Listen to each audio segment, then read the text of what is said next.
The Celtic languages of Europe have nearly been lost to history, being relegated to the fringes of the European continent, spoken only by a relatively small amount of people in the British Isles and Western Europe. However, there was a time in history when nearly the entire continent was dominated by the Celts, from the Iberian Peninsula to the Balkans and even beyond that. And although the modern Celtic nations may seem rather insignificant in our current geopolitical landscape, there really is a lot more than meets the eye with them, which makes them hands down one of the most influential groups in ancient and modern human history.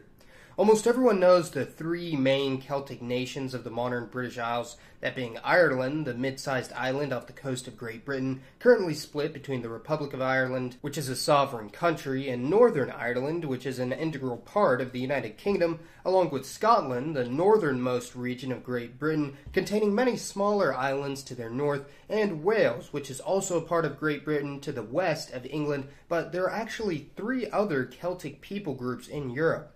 There's also the nation of Cornwall, which is currently administered as a part of England and is located on the southeasternmost peninsula of Great Britain, and their Celtic natives are known as Cornish, along with the Isle of Man, which is a small island in the British Isles located in between Ireland, Scotland, Wales, and England, which technically is administered as a part of the British Crown, but is not considered a part of the United Kingdom, and their natives are known as Manx. And lastly is the nation of Brittany in northern France, located on a peninsula nearest the region of Cornwall in the UK, and their natives are known as Bretons. The Celtic languages today are divided between Gaelic, which includes Irish, Scottish, and Manx, and Brittonic, which includes Welsh, Cornish, and Breton. However, there are very few monolingual speakers of Celtic languages left, with the majority of these various Celtic nations having their original language displaced by others, with French in Brittany and English in all the others. In Scotland, only around 1 to 2% of the population currently speaks the Gaelic Scottish language, mostly in the northwest and especially the island chain of the Hebrides. The language, which is frequently referred to as Scots, is actually a spin-off of English, which has been highly divergent, being spoken by about 30% of Scotland's population, while the rest of the Scottish population speaks other dialects of English. The Irish language is also spoken as a first language by about 1 to 2% of the Irish population. However, following revivalist movements on the island, today around a fifth of Irish people, or over 1 million, have learned Irish as a second language. The Manx language on the Isle of Man is effectively extinct as a first language, although around 2% of the Isle's population has learned Manx as a second language. The situation is very similar in Cornwall, where the Cornish language died off as a first language in the 1700s, although revivalist movements have taught several hundred Cornish natives the original Celtic language, although it's not quite as successful as other Celtic revivalist movements in other areas. In Brittany and neighboring Loire Antique department, which has also historically been considered a part of Brittany, currently about 5% of the population speak Breton, although only 70 years ago that number was as high as 40%, but has largely been replaced by the French language. The most successful case of Celtic revivalism has probably been in the region of Wales, where around 20% of the population speaks Welsh as a first language, mostly concentrated in the western portion, and in some small pockets and villages, Welsh is still spoken monolingually. Although similar to the rest of the Celtic nations of the British Isles, despite large-scale movements to re-educate the youth in the various Celtic languages, English is still dominant in most aspects of life. The British Isles were actually originally entirely Celtic-speaking, being divided not only between the Gaelic branch in Ireland and Brittonic in southern Great Britain, but also Pictish in Scotland, which is actually completely extinct, with the other two branches evolving into the modern surviving Celtic languages today. Now, the Celtic languages, a branch of Indo-European, did not originate in the British Isles, as you can imagine, and their reach actually extended far beyond the regions that they currently inhabit, being the first major European group to spread out over large portions of the continent. The Celtic homeland was actually discovered to be in west-central Europe, around the area of modern Austria, Bavaria, and Switzerland, being established sometime around the year 700 to 800 BC, and although not politically unified by any means, was one of the first major modern civilizations in Europe. Different Celtic kingdoms were established in places like France with the Gallic Empire, the Celtiberians and Lusitanians of Iberia, and Noricum in Central Europe, all of which dominated Europe until the rise of the Roman Empire a few hundred years later. Before the rise of the Romans, Celtic peoples had managed to spread out throughout the modern-day countries of Spain, Portugal, France, Belgium, Austria, Switzerland, southern Germany, northern Italy, the Czech Republic, Slovakia, Hungary, Romania, and even managed to stretch as far southeast into Turkey, establishing the Galatian culture in central Anatolia, which would later be annexed and invaded by the Romans, being incorporated as the province of Galatia.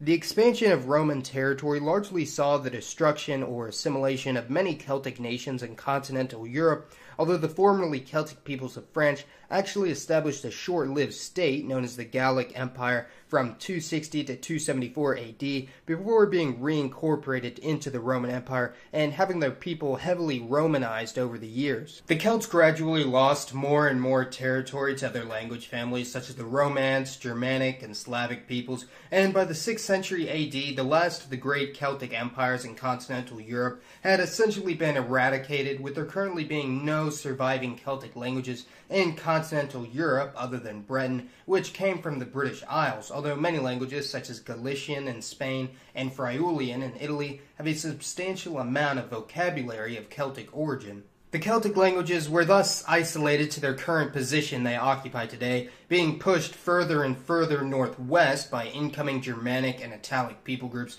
and even then they were nearly wiped out on multiple occasions with the Anglic, Saxon, and Norman invasions of England, but alas, they lived on to evolve into the modern people groups we know today.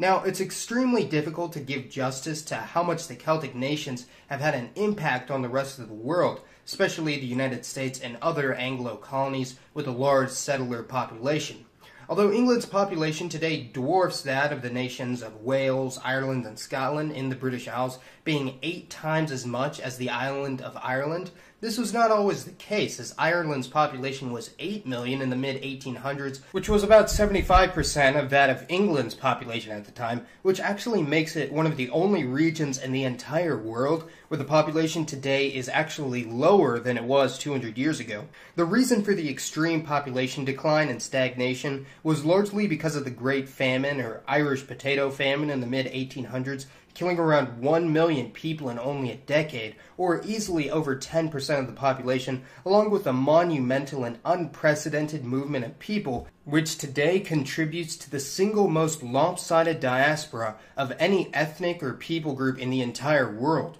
Although around 6 million people of Irish descent live in the island of Ireland today, upwards of 54 million people around the globe have at least partial Irish ancestry. Meaning that if every human being on the planet with Irish ancestry were to return to the island, the population would swell above 60 million people, outnumbering even the population of all of England.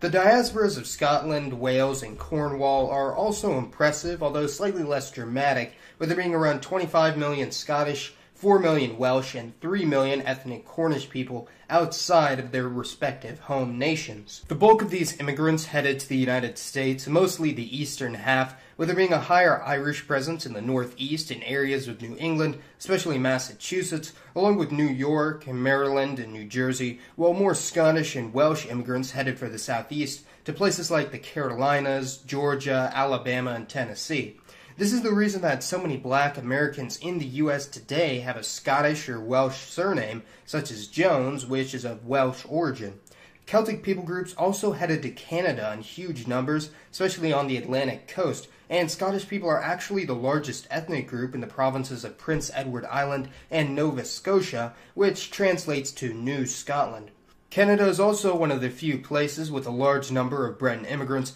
due to the huge French heritage in Quebec.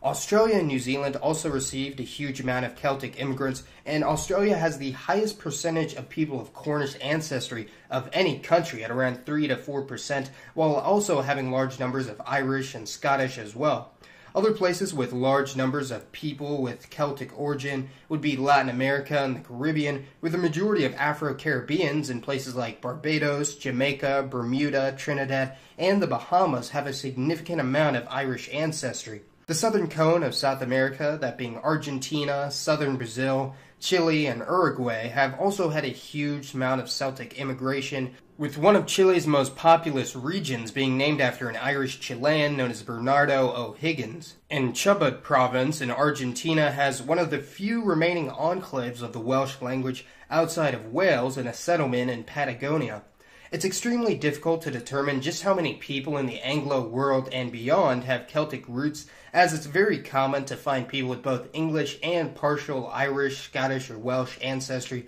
that have simply integrated with the larger Anglo societies of these countries. Out of all 44 presidents of the United States, only 6 have not had any Celtic ancestry, with all the other 38 presidents having at least partial Irish, Scottish, or Welsh ancestry, from as far back as Thomas Jefferson to Andrew Jackson to even modern presidents like Barack Obama and Donald Trump. Many British colonists and colonial advisors were of Irish, Scottish, or Welsh origin, especially in places like the British Raj. With so many British officials in Burma being of Scottish descent, it was nicknamed the Scottish Colony. Although in our modern age, the Celtic nations may not seem to be of much importance in the grand scheme of world politics, it's important to look at the history of the Celtic peoples and just how much they influenced not only Europe, but the entire world, seeing how nearly all Americans and many other world leaders have been of either Irish, Scottish, or other Celtic origin. Be sure to let me know your thoughts on the ancient and modern Celtic peoples and their impact on the world as a whole. And by the way, I personally actually do have about 1/4 Celtic ancestry, that being Irish, Scottish, and Welsh. Although, as far as I know, I have absolutely no English ancestry, which is pretty interesting. I'll be sure to do a DNA test and get it out by the end of the year, so. As always, thanks for watching, everyone. This has been Mason, and I'll see you next time.